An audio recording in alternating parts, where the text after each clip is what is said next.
IPAC red यानी ED ने article 32 के तहत ही क्यों खटखटाया सुप्रीम कोर्ट का दरवाजा।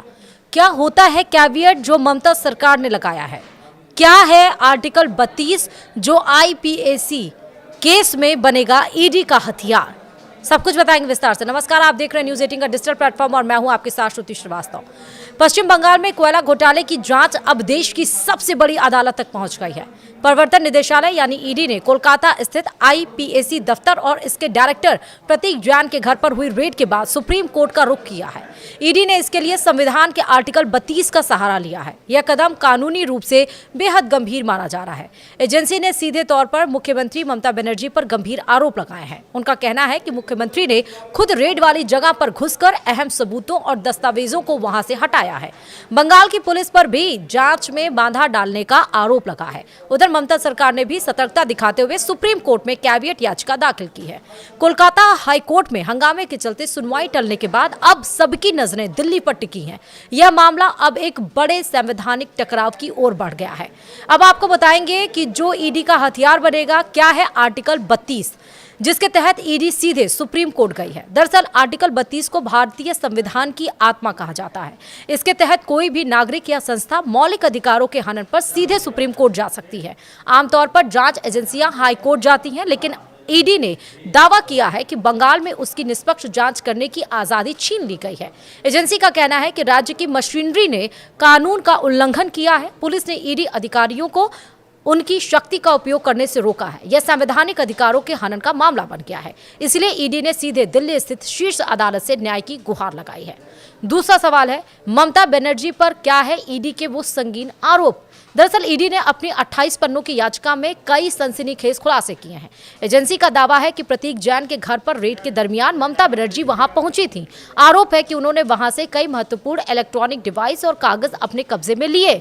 ईडी के अनुसार ये सबूत कोयला घोटाले की मनी ट्रेल को साबित करने के लिए बेहद जरूरी थे। एजेंसी ने ममता बनर्जी के इस कदम को जांच में सीधा दखल बताया है। मुख्यमंत्री का किसी रेड वाली लोकेशन पर जाना कानूनी रूप से विवाद का विषय बन गया है।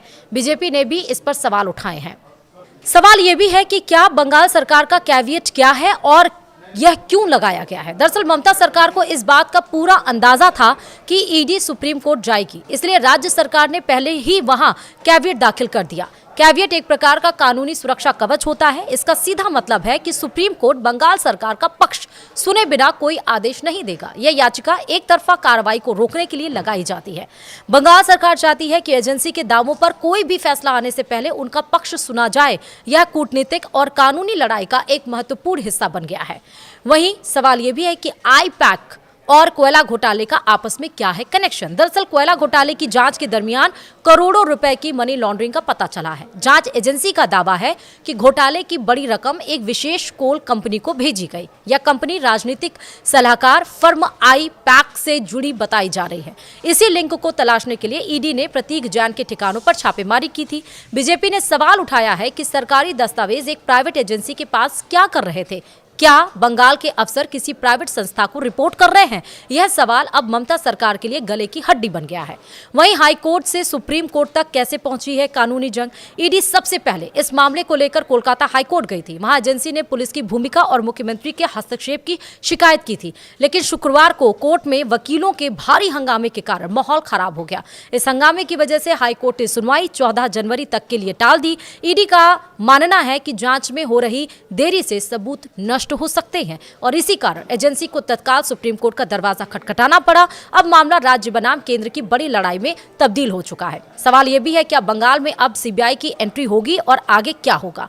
ईडी ने अपनी याचिका में केवल बाधाओं की शिकायत नहीं की है। एजेंसी ने साफ तौर पर मांग की है कि इस पूरे मामले की जांच अब सीबीआई को सौंपी जाए। उनका तर्क है कि राज्य पुलिस और प्रशासन के रहते निष्पक्ष जांच से संभव नहीं है। अगर सुप्रीम कोर्ट सीबीआई जांच के आदेश देता है तो यह राज्य सरकार के लिए बड़ा झटका होगा। टीएमसी के सांसदों ने भी इस रेड के खिलाफ दिल्ली में प्रदर्शन किया है। आने वाले दिनों में यह विवाद सड़क से लेकर संसद और कोर्ट तक और अधिक गरमाने वाला है। वीडियो में इतना ही। नमस्कार।